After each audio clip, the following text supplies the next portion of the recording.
ए बाबू, बहुत तरह के आप लोग हमारी आवाज में बिरहा सुन ली, लोकगीत सुन ली, धोबी गीत सुनल गई और बड़ा दुलार प्यार मिलल। एक और एकदम तत्काल के घटना 2021 अगस्त महीना का ई कांड बा, कहाँ के बा, केकर बा, कैसन बा, आप लोगन के जरूर पसंद आई। तनी देखल जाए कि कहानी हो कहाँ का। कवि जी बड़ा अच्छा भाव लिखलन भूमिका के अंदर का। आंसू आप रहा है अधम की उधम से, ऊर अंदर लहकता अनल आग जैसा, बेध दिया है दिलों बिच बिघिन जैसे बेधता, कभी सुना नहीं था कर्म कांड ऐसा, पापी पाप करता पर ऐसा नहीं, लाल बाबू ने किया है कर्म जग में जैसा,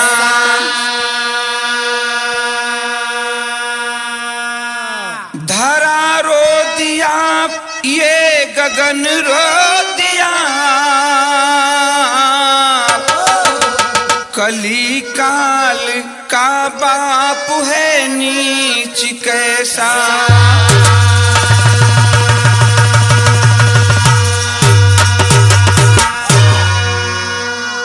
ध्यान से बाबू ए विरहा के आप लोगों सुनिहन त एक बेर सोचे पर मजबूर हो जाए के परी कि साक्षात कलयुग के पहरा हो गइल बा लोगन के ऊपर। इस सोचे पर मजबूर होके के परी कि ऐसनो लोग होलन। एक लाइन कव्वाली बा, का कव्वाली का लाइन बा मास्टर।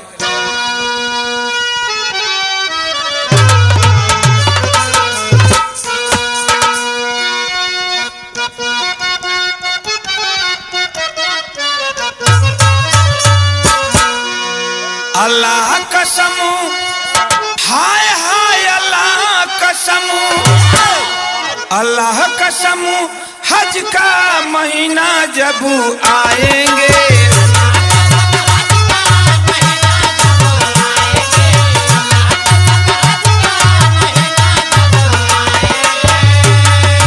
अल्लाह कसम हज का महीना जब आएंगे,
कव्वाली का टुकड़ा रहा। हमरे विरहा का लाइन दिहल गई, का दिहल गई मास्टर।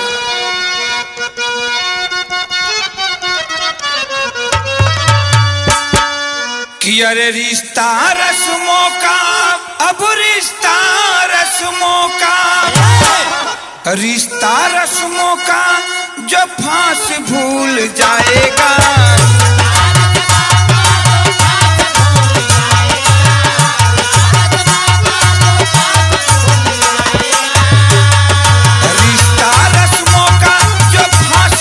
जाएगा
से बिरहा के शुरुआत हो गई। कहानी कहाँ का बा, केकर बा, कैसन बा, तनी बढ़ के दा मास्टर नजम के लाइन में।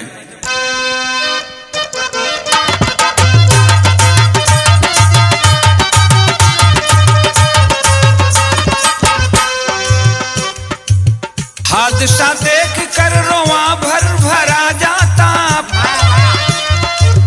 हादसा देख कर रोआ भर भरा जाता, गाने कहने में कलेजा मुंह में आ जाता।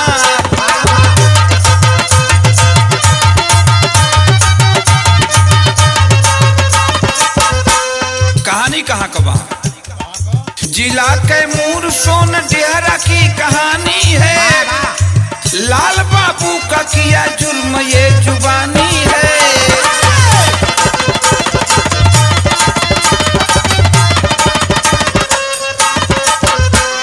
बिहार जिला कैमूर, गांव का नाम सोन डेहरा। लेकिन ये घटना कहिया कबा बाबू, 24 अगस्त मंगलवार की ये घटना है। 24 अगस्त मंगलवार की ये घटना है। लाल बाबू का किया घोर बाबू यतना है।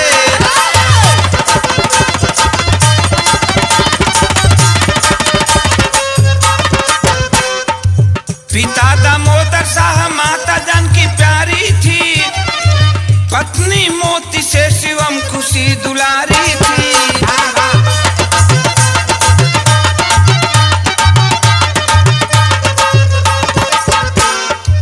दोनों प्राणी का जीवन कट रहा था मस्ती में, खुशहाल रहते मियाँ बीबी अपने मस्ती में।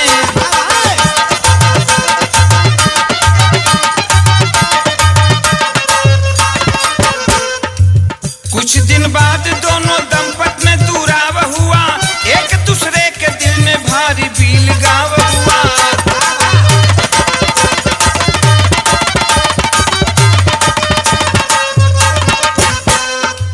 लाल बाबू घूम गांवों में फेरी करता था, उसी से माँ बाप बच्चों का पेट भरता था।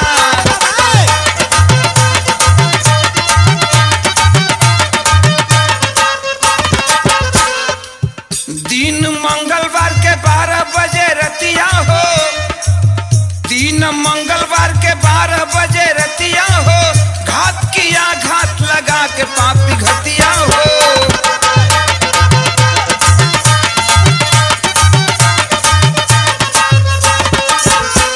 निर्दयी निष्ठुर बन के निर्मम अपराध किया, हद हैवानियत का सीमा पापी पार किया।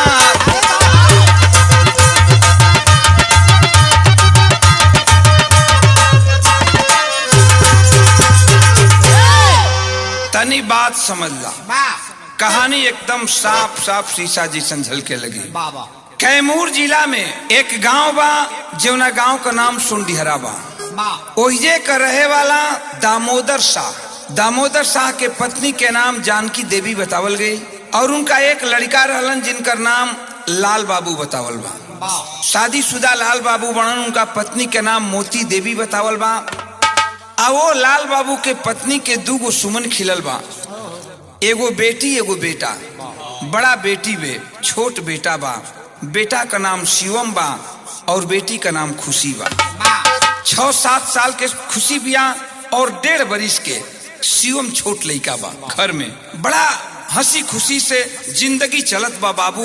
उ बगिया बड़ा सुंदर 2 गो फूल बाड़न, वो फूल के देख के वो बाग के लोग, मतलब वो परिवार के लोग खुशमय बाड़न, हंसी खुशी से जिंदगी कटत बा। लेकिन देखें भगवान का मंजूर ना भयल। एक दिन भइल का बाबूजी, पति और पत्नी में, मतलब कि जौन उ लड़का रहलन दामोदर शाह के लाल बाबू के पत्नी मोती देवी और लाल बाबू में कुछ मनमुटाव पैदा हो गई। कहल जाला कि लकड़ी के जितने गढ़बो उतने चिकन हुई, आ बातचीत के जितने गढ़बो उतने रूखर हुई। तो बात में बात आगे बढ़ गई। लाल बाबू अपन फेरी के काम करस, गांव गांव में घूम के कपड़ा बेचस। जब मनमुटाव पत्नी से हो गई, लाल बाबू रोजाना के अब काम लाग गई कि लाल बाबू पी खा के उन्हीं से आवस अपना मेहरारू के दम भर मारस।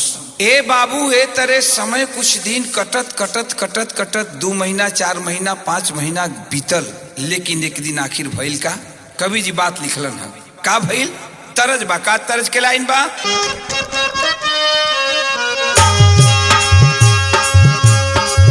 झारस जब बार सैया जी लागस का माल सैया जी।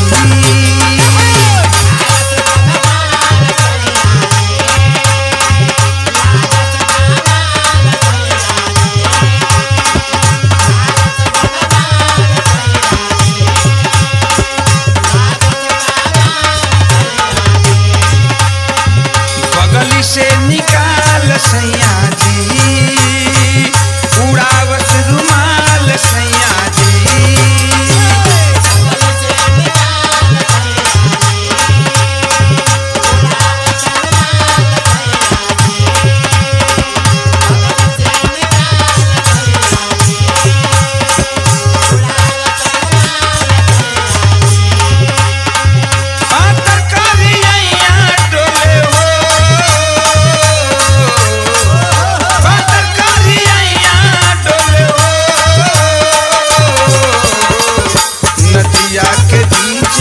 जैसे नैया डोले ओइसे मोर सैया डोले हो नैया के।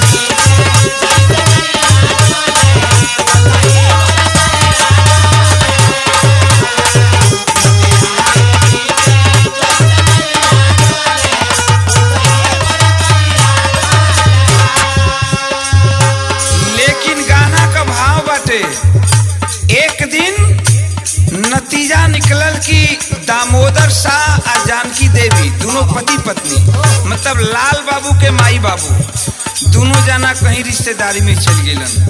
आज जब रिश्तेदारी में चल गईलन तो बड़ा सुंदर लह मिल गई। लाल बाबू वो दिन करत का बा बाबूजी, दिन भर अपन गांव में फेरी लगौलस, अपन कपड़ा बेच के शाम के पी खा के घरे लौटल। लौटल बा घर खाली बाटे, न माई बे न बाबू बनन, दोनों छोटे छोटे लइका सुतल हुवन। लइकी एगो खटिया पर सुतल बे अपना छोट भाई 1.5 वर्ष के भाई के लेके। लेकिन लाल बाबू कैले का बा, जब रात कुछ बीत गई बा 12 बजत बा रात के, मेहरारू सुतल बे अचेत में। लाल बाबू कैले का बाबू कैलस पलान पपिया हो 24 अगस्त रतिया हो।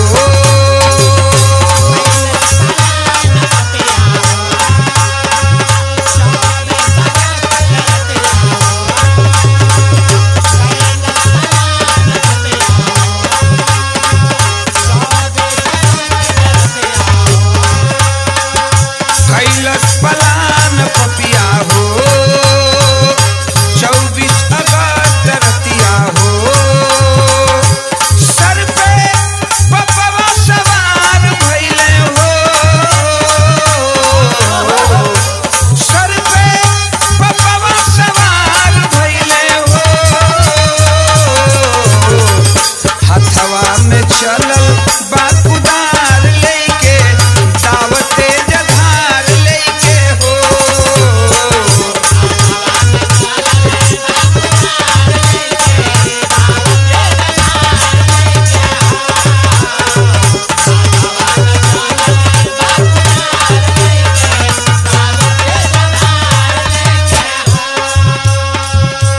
एगो खटिया पर दोनों लड़का सुतल होन, बड़ बहिन आ भाई।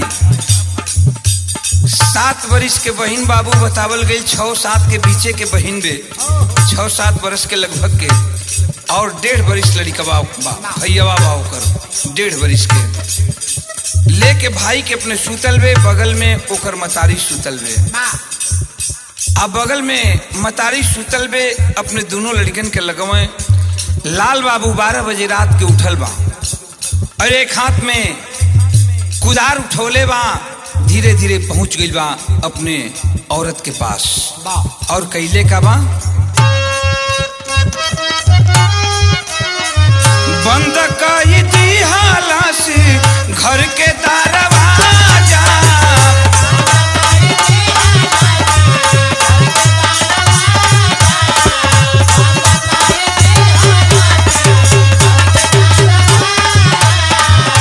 लागल बजावे टीवी खोल के बाजा।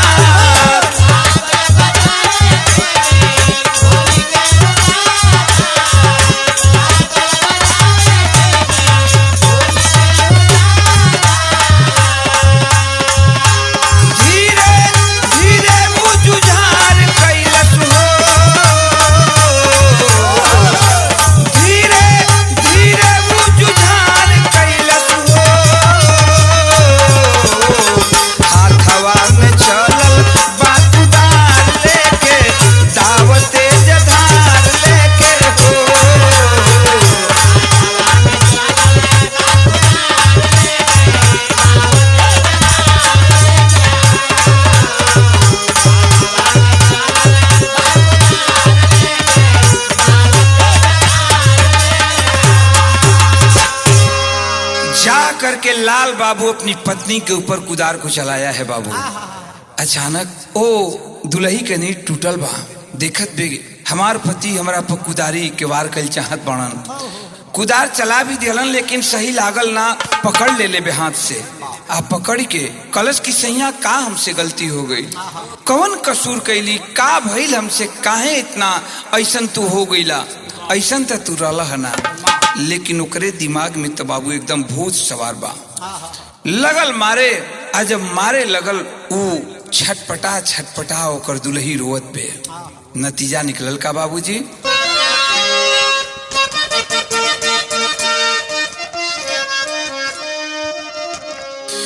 कि 24 अगस्त दिन मंगलवार रतिया हो।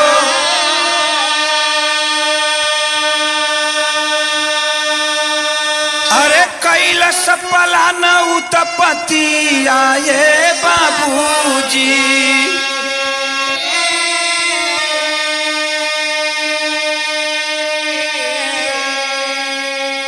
हाथा बाही करे लागल, मोती के जबरी धरे लागल।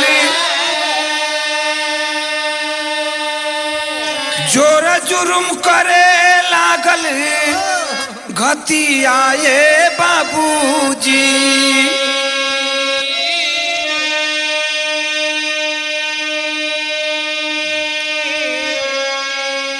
जैसन की बतौली लाल बाबू का पत्नी का नाम मोती बाटे बाबू। पैर पकड़ ले लेबे रोवत पे, आरो के एक बात कह लेबे का कि रोवेली मोती देवी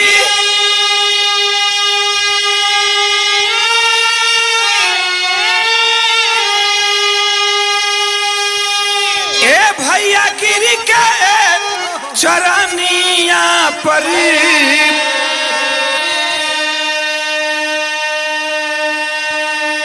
अरे कारण कौन कराई हलती आए बाबूजी।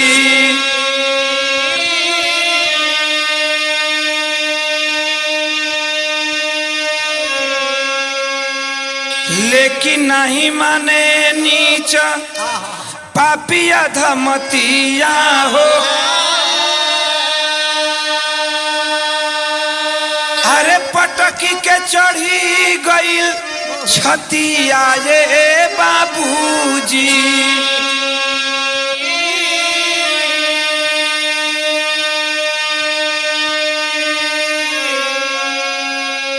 रोई रोई कहे मोती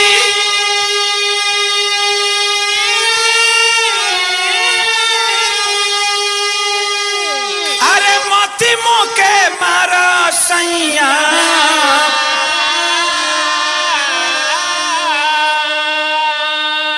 हाई तोहर जीवन के संगति आए बाबूजी।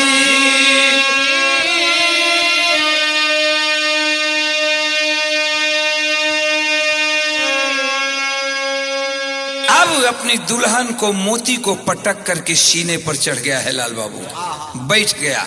आंख से झरझर झरझर आंसू मोती दुल्ही के निकलत बा। तब तक की हालात होखल, ये हालात सुन के देख के दोनों लड़कन के बीनी टूट गल।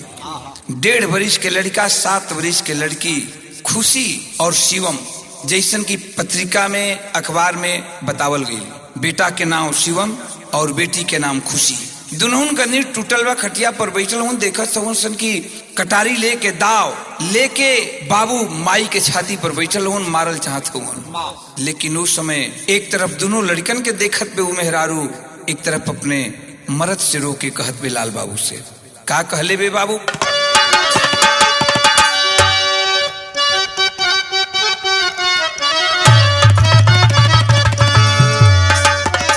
कि अरे रोवेली मोती दूल्हा,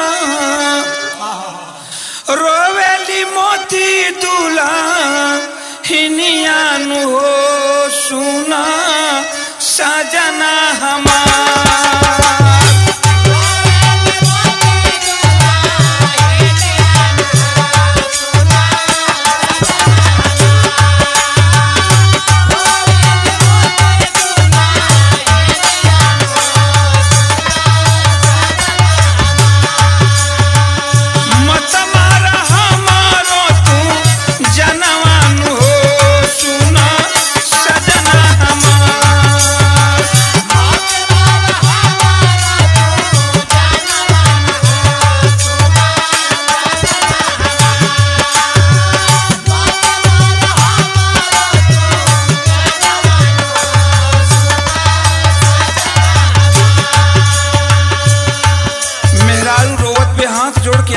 लेके रोज बेकत बे की सैया जान मत मारा।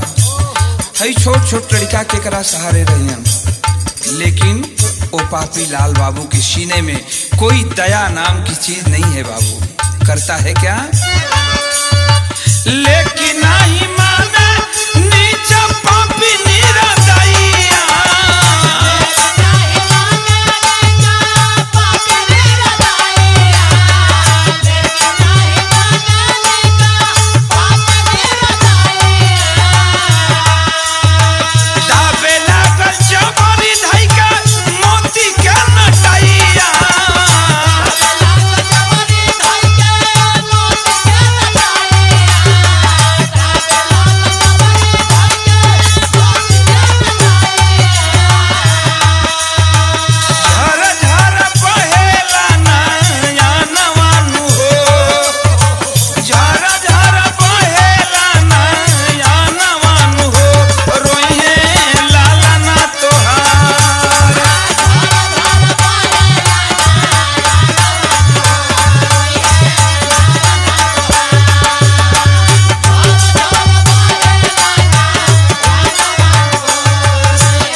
दबावत बा।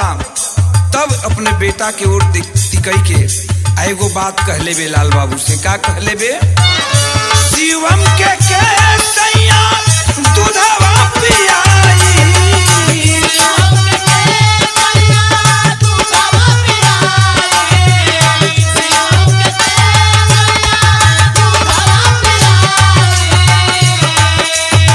मम्मी मम्मी कह के राके वो बुलाई,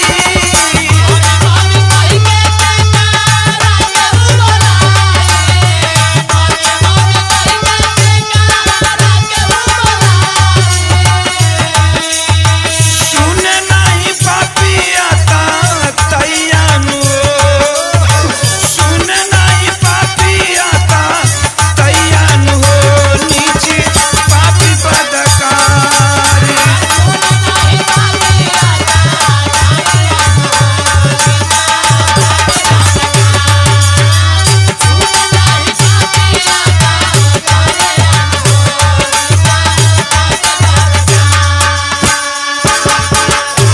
आखिरकार बाबू उस नीच कमीना के सीने में कोई दया नाम की चीज नहीं आई और अपने पत्नी की गर्दन को काट ही दिया। आखिरकार बगल में जो बेटा बेटी थे वो भी जग गए थे बाबू, नींद टूट गई थी। देख रहे थे कि मेरे पापा मेरे मम्मी को मार रहे हैं। 7 वर्ष के लड़की बे, आखिरकार माई माई होकेले, बेटी बेटी होकेले, बेटा बेटा होकेला। भैया तब बैठल बाटे, डेरात बा, सहमत बा। 1.5 वर्ष के लड़का औकाते का बाव कर, लेकिन 7 वर्ष के वो लड़की जेकर नाव खुशी बतावल बा, जाके अपने बाबू के पैर पकड़ ले लेबे। आए पैर पकड़ के कलश की बाबू माई के मार दियला, माई के मार दियला। तब बतावा हाई 1.5 वर्ष के भाई बटे, एकर की सेवा करी, के पालन पोषण करी। और रोत पे आ कहत पे का कहले बे, इहे रो के कहले बे कि हमरे पापा हो, हमरे पापा हो, माती मारा मम्मी के तू मोर।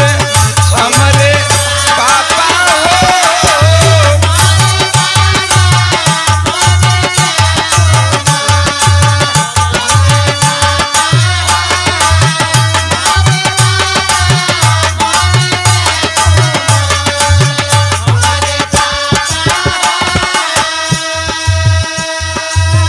के करा के ई मम्मी कही हन, के कही अब बेटा। भूख लगी तो क्या दूधवा पियाई, गोदिया में कई के ही लोर की हमरे पापा हो।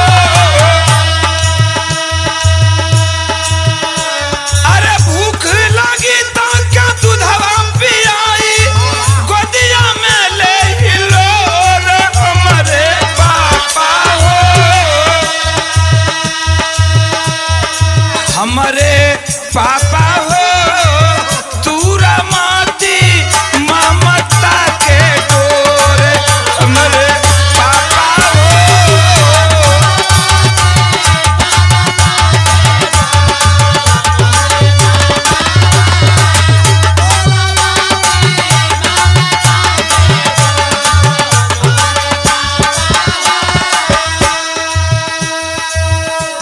और रोवत पे लड़की एक बात कह लेबे, देख ले लेबे कि अभी ना मनिहन।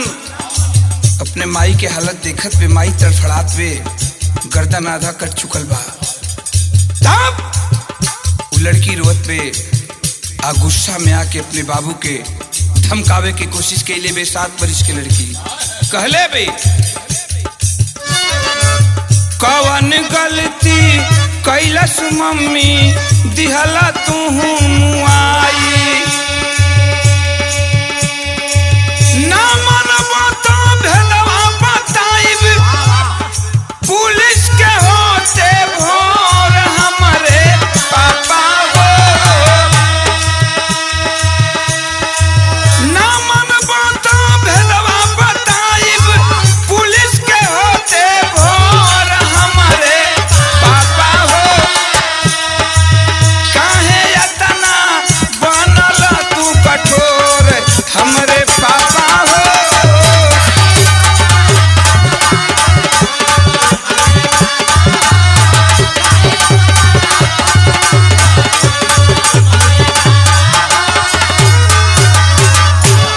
लड़की की इतनी बात को सुन करके वो पापी नीच लड़की की कलाई को पकड़ कर छटक देता है।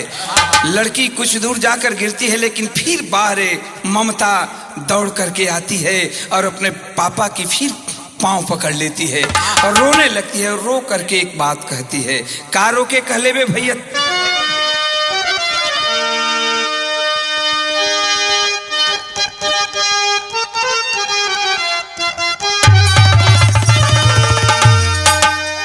माई बहन भोरहरिया में गीत गावेली। बड़ा सुंदर गीत कवि जी लिखलन भोरहरिया का कि अरे गंगा माई का ऊंची बाप और हरियाणु हो पे बैठे भागवा। लेकिन हमरे बिरहा का भाव दिहल गल। ऊ लड़की रोवत में खुशी अपने बाबू के पैर पकड़ के आ रो के कहले बे, का कहले बे कि रोवे खुशी धाई के प्यारियानु रोवे खुशी धाई के प्यारियानु हो सुना पापा जी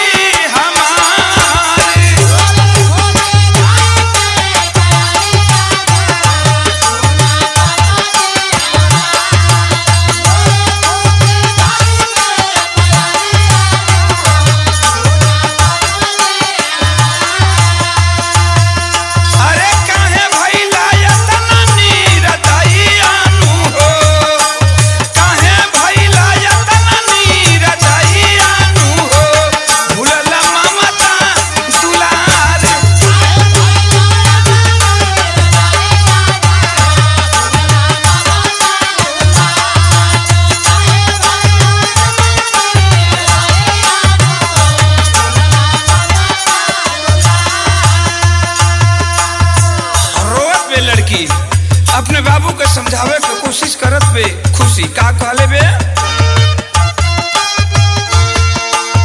जौना हाथवा से पापा दूधवा पियावाला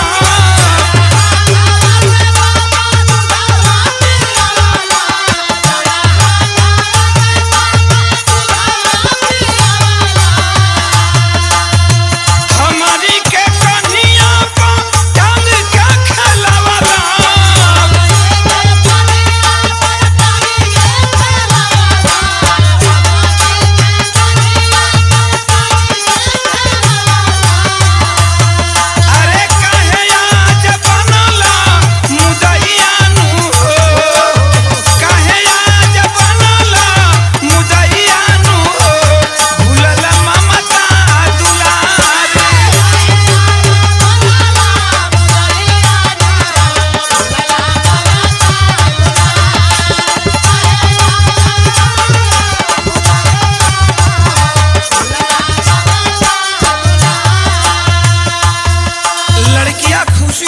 कलश की बाबू हमारा खातिर ना पापा हमारा खातिर ना लेकिन तनी हो बबुआ के देखला बबुआ के का दशा हुई वो बबुआ खातिर तू का करत रहला और रोज पे बतावत पे का बेटा बेटा कह के बबुआ शिवम के बोलाई बा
लड़कियां रोवत बे कहत बे तब तक बारे निर्दयी पापी लाल बाबू उस लड़की के गर्दन पर ही वो दाव चला दिया।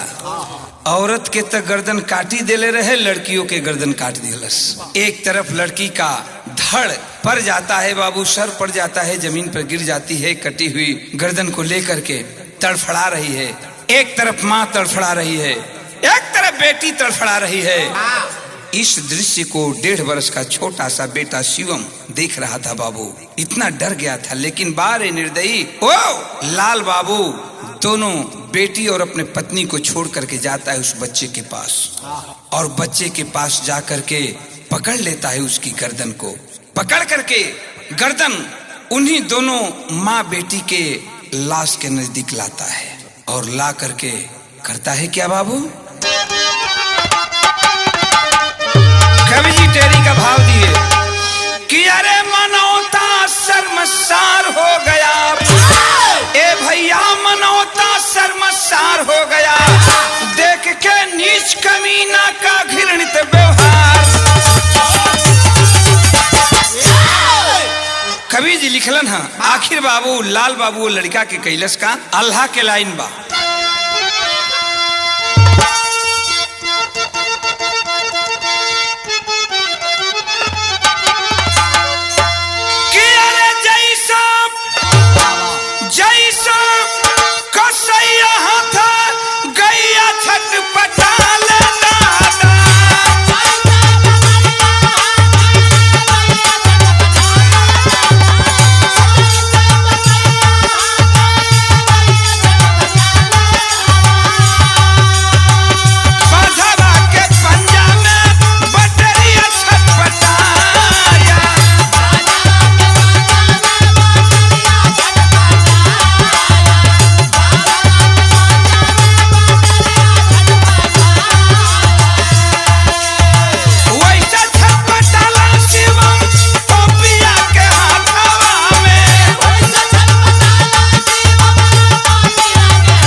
मतलब भैया शिवम जब पैर को पकड़ लेता है, गद्दार नीच कमीना वो लाल बाबू उस बेटा को टांग लिया गर्दन पकड़ करके।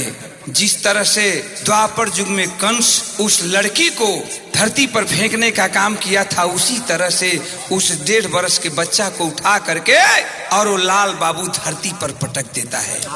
1.5 वर्ष के लड़का के औकाते का धरती पर गिरल बा, सर फट गई बा, इस दुनिया को छोड़ करके चल बसा। लेकिन अब सोचे लागल लाल बाबू की तीनों लाश के छिपाई कैसे।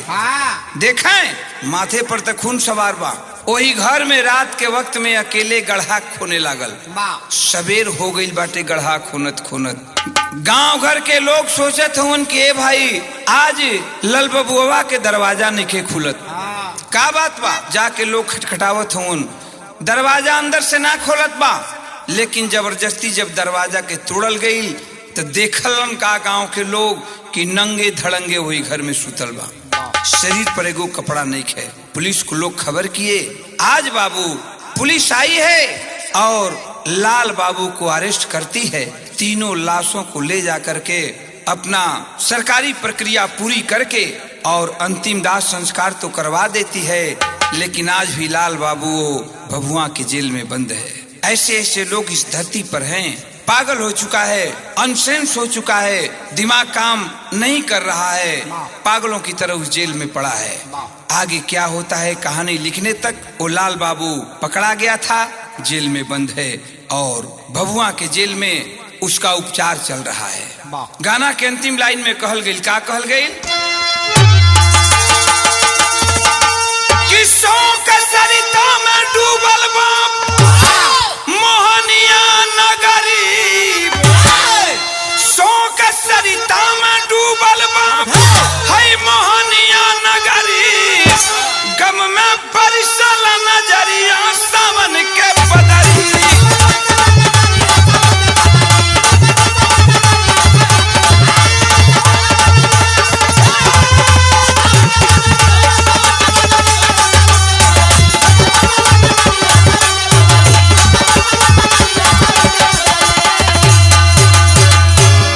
चारों तरफ कोहरा मच गया, किया है पाप घोर, होत बिहान थाना के अंदर बांध के गइले डोर।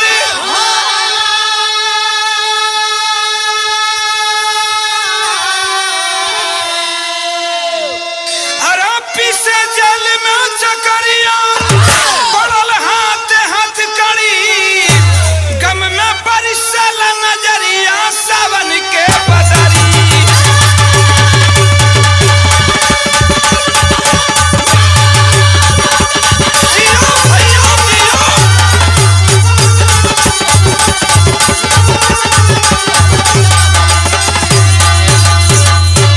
कहानी लिखने तक वो पापी भभुआ की जेल में बंद था। जय जखाड़ गुरु जद्दू लौटन की लहरे फुलवारी,